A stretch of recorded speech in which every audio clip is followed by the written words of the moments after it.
Good morning. So our gospel this morning in Luke 9 verse 51 to 56 and our first reading in Zechariah 8:20 to 23.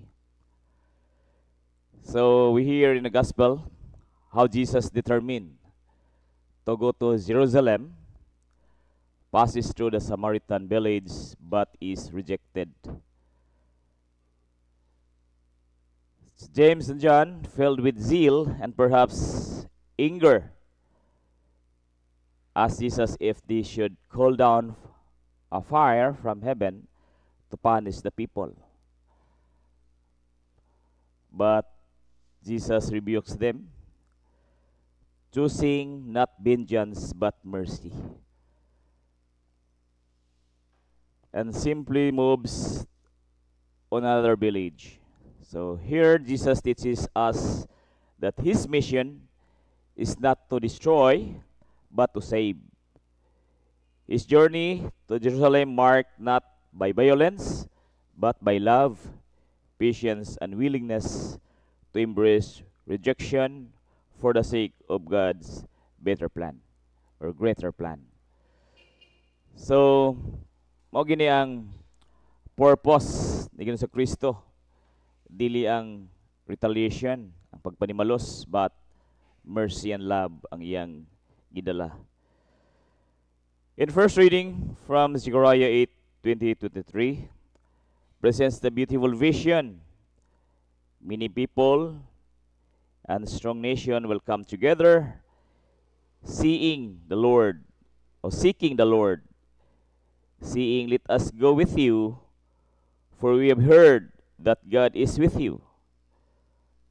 So, nindot kay paminaon nga daghan mo yung nato nga muuban ko nimo kay nakita na ako ang Ginoo diya sa imong kagalingon or sa imong personalidad.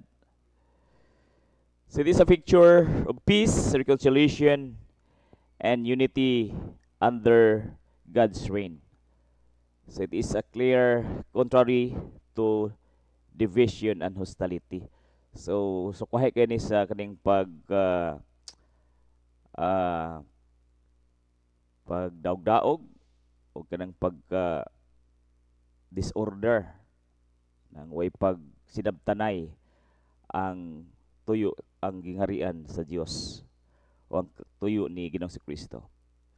So when we put the message of these readings and the gospel and reading, the message shine through the way of God's kingdom is not built in retaliation, anger, or exclusion.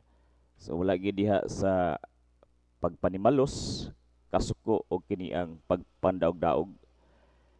But it is through humility, patience, and mercy that the nation will be drawn to God. So daghan mga kanasuran nga muduol sa Ginoo. So Jesus rejects the violent solution of his disciples because the true victory of God's kingdom is not won through force but through witness of love. So di kay pinugsanay ba kung dili kini ang convincing yun nga isunod ka ni Ginoong Kristo tungod sa imong desisyon, dili sa imong kinahadlok ka. For us today, this calls us to examine how we respond to rejection, misunderstanding, or hostility. So do we lust like James and John?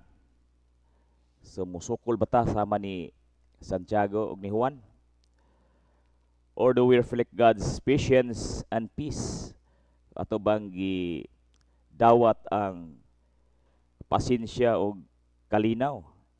So Zechariah reminds us that people will be attracted to God not through threats or punishment, but through visible presence of God's love in His people.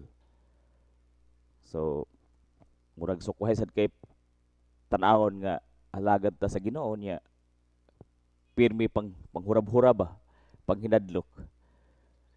Lain nga motivation. So dili na may nga motivation. So the motivation is the witness, to be the witness of God's love. Dili ka nato. So the disciples of Christ are called to be that living witness so that others may say we will respond to rejection, misunderstanding, and hostility. So mo ni ang kining atog yun nga angay nga mabatunan sa atong tagsa-tagsa kinabuhi. For we see that God is with us.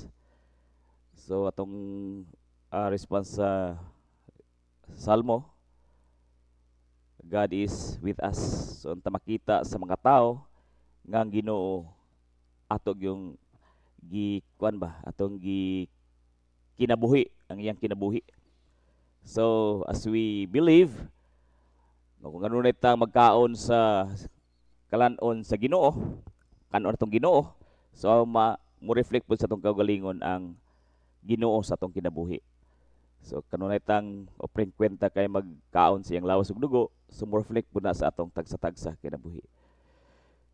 So me, we like Jesus, choose the way of peace over retaliation, and me, our lives draw others to seek the Lord who is truly with us.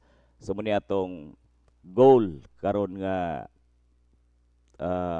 dili lang karon nga semana, dili lang karon nga adlaw, but through our kaning kinabuhi samtang buhi pata nga pinagi nato o pinagi ka nato daghang mga tao nga mangita sa Ginoo tungod kay nakita nila si Kristo nga buhi sa atong tagsa-tagsa ka kinabuhi.